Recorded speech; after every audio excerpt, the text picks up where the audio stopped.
دریائے نیل خشک ہو چکا تھا۔ وہ دریائے نیل جس کا پانی ٹھاٹھیں مارتا تھا اور مصر کے کھیتوں کو سیراب کرتا تھا، وہ دریا خشک ہو چکا تھا۔ مصر کے لوگ یہ دیکھ کر پریشان ہو گئے، ایسا پہلی بار نہیں ہوا تھا۔ ہر سال دریائے نیل خشک ہو جاتا تھا۔ مصر کے لوگوں کا کہنا تھا، دریا ہر سال انسانی قربانی مانگتا ہے، جب وہ یہ قربانی دے دیتے تو دریائے نیل پھر سے ٹھاٹھیں مارنے لگتا اور لوگ خوش ہو جاتے، ان کی کھیتیاں پھر سے لہلہانے لگتی۔ اب ایک بار پھر دریائے نیل خشک ہو چکا تھا۔ لوگوں کے چہرے پریشانی سے مرجھا گئے تھے۔ دریا اس بار پھر ان سے ایک انسان کی قربانی مانگ رہا تھا۔ وہ سب مجبور تھے۔ انہی دنوں حضرت عمر بن العاص رضی اللہ تعالی عنہ نے مصر فتح کیا تھا۔ مصر میں فوجیں موجود تھی۔ امیر المومنین حضرت عمر فاروق رضی اللہ تعالی عنہ نے مصر میں حضرت عمر بن العاص رضی اللہ تعالی عنہ کو گورنر مقرر کیا تھا، اور اس کے چند دن بعد ہی دریائے نیل خشک ہو گیا تھا۔ لوگوں کی پریشانی دیکھنے کے قابل تھی۔ لوگ دریائے نیل میں انسانی قربانی کی تیاریاں کرنے لگے۔ اب لوگ خوش تھے کہ دریا انسان کی قربانی کے بعد پھر سے بہنا شروع کر دے گا اور خوشحالی ہی خوشحالی ہوگی۔ آخر وہ دن بھی آ گیا جس دن ایک انسان کی قربانی دریائے نیل کو بھینٹ چڑھ جانا تھی۔ لوگ صبح ہی صبح یوں تیار ہو کر باہر نکل آئے جیسے عید کا سماں ہو۔ ہر شخص کے چہرے سے خوشی جھلک رہی تھی۔ حضرت عمر بن عاص رضی اللہ تعالی عنہ دریائے نیل کے خشک ہونے کی وجہ سے سخت پریشان تھے۔ جب انہوں نے یہ سنا کہ لوگ دریائے نیل کی بھینٹ چڑھانے کے لیے ایک انسان کو قربان کرنے لگے ہیں تو وہ تڑپ اٹھے کہ یہ تو سراسر ظلم ہے۔ دریا کے لیے ایک انسان کو قتل کر دینا کہاں کی عقل مندی ہے۔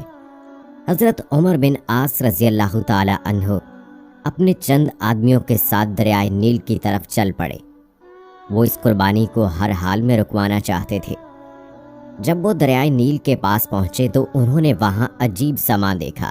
لوگ زرق برق کپڑے پہنے وہاں موجود تھے۔ ہر شخص کے چہرے پر خوشی تھی۔ جب ان لوگوں نے گورنر کو دیکھا تو حیران رہ گئے اور سوچنے لگے، شاید گورنر بھی اس قربانی کو دیکھنے کے لیے آئے ہیں۔ حضرت عمر بن عاص رضی اللہ تعالی عنہ نے دیکھا کہ لوگ ایک 15 سالہ لڑکی کو لے کر وہاں آئے ہیں۔ اس لڑکی نے زرق برق لباس پہنا ہوا تھا۔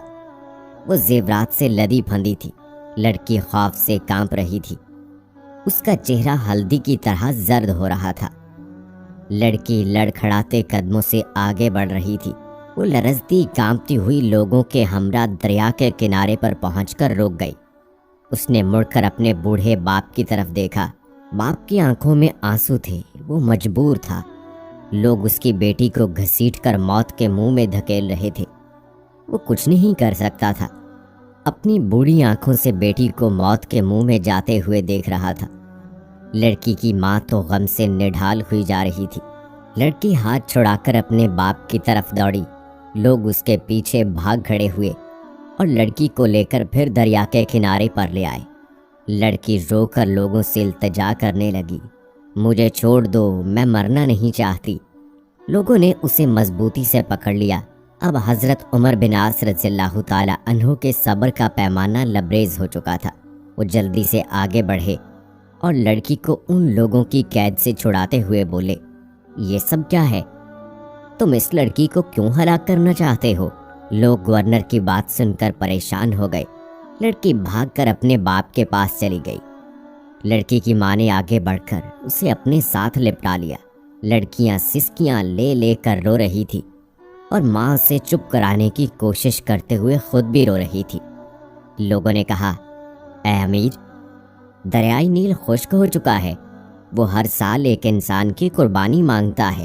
یہ سن کر حضرت عمر بن عاص رضی اللہ تعالی عنہ نے ناگواری سے لوگوں کی طرف دیکھا، پھر پوچھا، کیا ہر سال یہ دریا اسی طرح خشک ہو جاتا ہے؟ لوگوں نے جواب دیا، ہاں، ہر سال دریائے نیل اسی طرح خشک ہو جاتا ہے، اور یہ دریا جب خشک ہوتا ہے تو ہم ایک انسانی جان کی قربانی دیتے ہیں۔ اس کے ساتھ ہی دریا کا پانی بڑھنا شروع ہو جاتا ہے اور دیکھتے ہی دیکھتے دریا میں طغیانی آ جاتی ہے۔ حضرت عمر بن عاص رضی اللہ تعالی عنہ نے کہا، یہ تو ظلم ہے۔ لوگوں نے کہا، اے امیر، ہم ہر سال چاند کی 11 تاریخ کو ایک نوجوان لڑکی کا انتخاب کر کے اس کے والدین کو رضامندی سے اس لڑکی کو زیورات اور خوبصورت لباس پہنا کر دریائے نیل کی بھینٹ چڑھا دیتے ہیں، پھر دریا کا پانی بڑھنے لگتا ہے۔ یہ سن کر حضرت عمر بن عاص رضی اللہ تعالی عنہ نے کہا، اسلام ان باتوں کو پسند نہیں کرتا۔ تم ہر سال ایک انسان کو قتل کر کے دریا کی بھینٹ چڑھا دیتے ہو، یہ تو سراسر ظلم ہے۔ اسلام ان فضول باتوں کو مٹانے کے لیے آیا ہے، آئندہ تم ایسا نہیں کرو گے۔ یہ سن کر لوگ بولے، پھر تو دریا خشک رہے گا، ہماری کھیتیاں برباد ہو جائیں گی، ہم بھوک سے مر جائیں گے، ہمارے جانور ہلاک ہو جائیں گے۔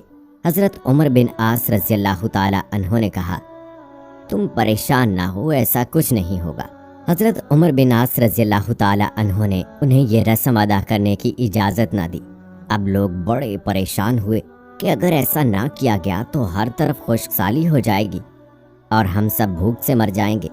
ان کی سمجھ میں نہیں آ رہا تھا کہ وہ کیا کریں۔ ان میں اتنی جرت نہ تھی کہ وہ گورنر کے حکم کی عدولی کر سکیں۔ وہ سب خاموشی سے سر جھکائے کھڑے ہو گئے۔ حضرت عمر بن عاص رضی اللہ تعالی عنہ نے لڑکی کو اس کے ماں باپ کے ساتھ گھر بھجوایا اور لوگ بھی آہستہ آہستہ وہاں سے جانے لگے۔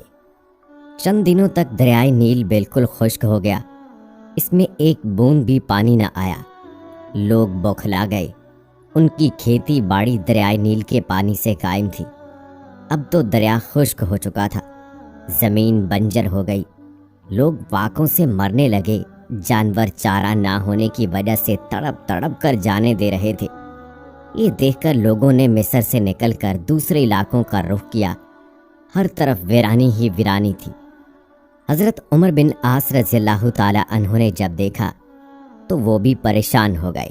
آخر انہوں نے امیر المومنین حضرت عمر فاروق رضی اللہ تعالی عنہ کو ایک خط لکھا اور اس میں ساری صورتحال واضح کر دی۔ امیر المومنین حضرت عمر فاروق رضی اللہ تعالی عنہ نے جب یہ خط پڑھا تو آپ نے حضرت عمر بن عاص رضی اللہ تعالی عنہ کو جواب میں لکھا، تم نے مصریوں کو بہت اچھا جواب دیا۔ اسلام ایسی باتوں کی اجازت نہیں دیتا، وہ ایسی فضول باتوں کو مٹانے کے لیے آیا ہے۔ میں اس خط کے ساتھ ایک رکا بھیج رہا ہوں، تم یہ رکا دریائے نیل میں ڈال دینا۔ جب حضرت عمر بن عاص رضی اللہ تعالی عنہ کے پاس امیر المومنین حضرت عمر فاروق رضی اللہ تعالی عنہ کا خط پہنچا تو انہوں نے خط کے بعد وہ رکا بھی پڑھا جو دریائے نیل میں ڈالنے کے لیے تھا۔ اس میں لکھا تھا، یہ خط اللہ کے بندے عمر بن خطاب رضی اللہ تعالی عنہ کی طرف سے دریائے نیل کے نام تھا۔ اے دریا، اگر تو اللہ کے حکم سے بہتا تھا تو ہم بھی اللہ ہی سے تیری جاری ہونا مانگتے ہیں، اور تو اللہ کے حکم سے جاری ہو جا، اور اگر تو خود اپنی مرضی سے بہتا ہے اور اپنی ہی مرضی سے رک جاتا ہے تو پھر تیری کوئی پرواہ اور ضرورت نہیں ہے۔ حضرت عمر بن عاص رضی اللہ تعالی عنہ نے یہ رکا دریائے نیل میں ڈال دیا اور واپس چلے آئے۔ جب صبح مصر کے لوگ بیدار ہوئے تو یہ دیکھ کر حیران رہ گئے کہ اللہ نے دریائے نیل کو اس طرح جاری کر دیا ہے، بلکہ اب تو دریا میں پانی سے چڑھ گیا تھا اور دریا میں طغیانی آئی ہوئی تھی۔ لوگ یہ دیکھ کر خوشی سے چلا اٹھے، دریا جاری ہو گیا۔ اس دن سے اب تک دریائے نیل اسی طرح جاری و ساری ہے، ایک لمحے کے لیے بھی اس کا پانی خشک نہیں۔